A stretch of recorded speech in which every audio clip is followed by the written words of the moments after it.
स्वच्छ वातावरण समृद्ध जीवन भन्ने मूल नाराका साथ विश्व वातावरण दिवस 2026 को अवसरमा काठमाडौँ महानगरपालिका वार्ड नम्बर 31 द्वारा सञ्चालन गरिएको सरसफाई कार्यक्रममा विशेष गरी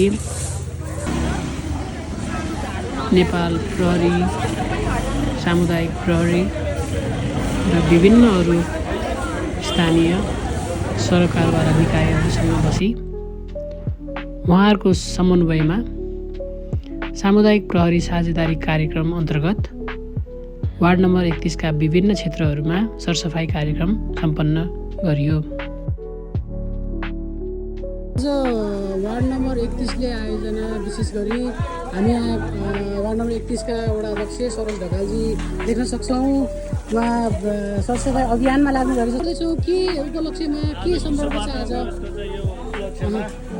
स्वच्छ सफा हराभरा स्वस्थ 31 नम्बर वडा काठमाडौँ महानगरपालिकाको उत्कृष्ट वडाहरू बनाउने अभियानमा तपाईँको 31 नम्बर वडाले आज सरसफाई कार्यक्रम आयोजना गरेको छ। विश्व वातावरण दिवसमा हरेक बाटोहरूमा रङ्गी तपाईँको कलरफुल बाटोहरू बनाएको छौँ। बाटो तपाईँको बत्तीहरू हालिराखेका छौँ, नयाँ मोडलको तारहरू काटिरहेका छौँ र जनताको काम कार्यहरू छिटो छैन। एक किसिमले जनतालाई चाहिँ तपाईँको चाहिँ समृद्ध बनाउने, तपाईँको चाहिँ जनतालाई चाहिँ यसो सरसफाइमा पनि वडाको आयोजनामा उहाँलाई पनि पब्लिक पार्टिसिपेट गराउने र तपाईँले आज विश्व वातावरण दिवसको दिन चाहिँ हामीले सरसफाइको आयोजना गरेका छौँ। त्यसमा सबैजनाहरू सम्मिलित पनि भएको छ र यो एउटा वडालाई चाहिँ तपाईँको चाहिँ सिङ्गो काठमाडौँ महानगरपालिकामा मात्र होइन नेपालभरि नै एउटा उत्कृष्ट तपाईँको चाहिँ वडा बनाउने चाहिँ हाम्रो अभियान छ।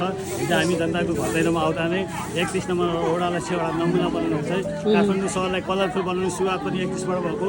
काठमाडौँ महानगरपालिकामा हामीले चुनाव जित्दा आइसक्यो, खल्सा बनाउने सुरुवात पनि 31बाट भएको। काठमाडौँ महानगरपालिकामा तपाईँको फलफुल रोप्ने सुरुवात पनि 31 नम्बर वडाबाट भएको।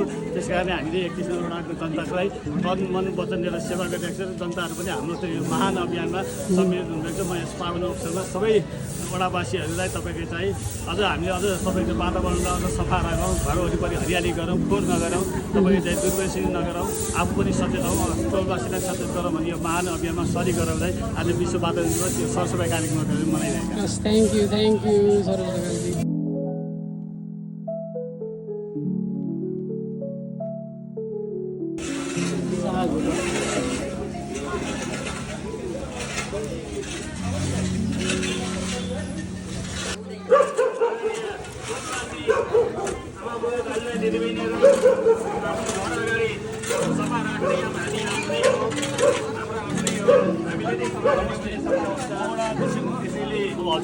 हामी सबै टोला काठमाडौँ सफा गर्दै आएको यो त एडमिसनले सफा गर्नु पर्यो।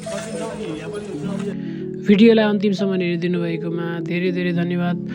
सम्पूर्ण स्थानीय निकाय लगायत सरसफाइ अभियानमा सरिक हुनुभएका महानुभावहरूमा हृदयदेखि आभार प्रकट गर्दछु। धन्यवाद।